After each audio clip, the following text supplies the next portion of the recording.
Cursors are a handy little help system that is built in SymmetryMill. As you move your mouse around, notice that the cursor changes.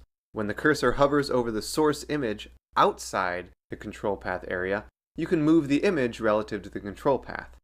By default, the image rotate cursor is displayed, so when you click the image and drag it, SymmetryMill rotates the image around the control path. The rotation is also indicated by the rotation circle that appears as you drag and disappears as you release the mouse.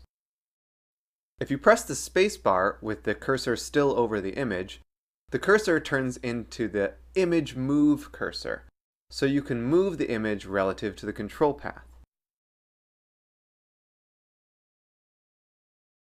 And if you move the cursor inside the control path area, the control path highlights and the cursor changes into the free move cursor, showing you that now you will be moving the control path relative to the image, which lets you accomplish largely the same thing, but sometimes one is just more convenient than the other.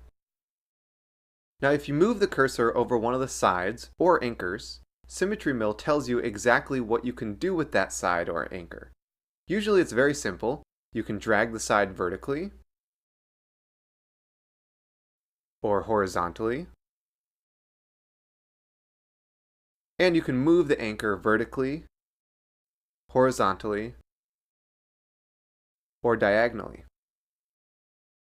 Some symmetries may impose additional restrictions or give you some additional opportunities. One is that you can scale a kite-shaped control path by dragging its upper right side diagonally and achieve exactly the same result as if you were to drag the right side horizontally. The other opportunity is shearing. With the simple shift symmetry, you can shear a rectangle control path and create half-drop repeats and brick repeats. And you can adjust the width or the height of the control path at the same time. So the horizontal shear cursor and the vertical shear cursor have little arrows that show you that. Very similar is shearing combined with the half-turn rotation, which lets you create more complex fractional drop and brick repeats. For the mirror and glide symmetry and the perpendicular mirrors and glide symmetry, there's also the rotational shear cursor that lets you shear a triangle control path by rotating the top anchor around the base side. This lets you create brick repeats with one or two reflections.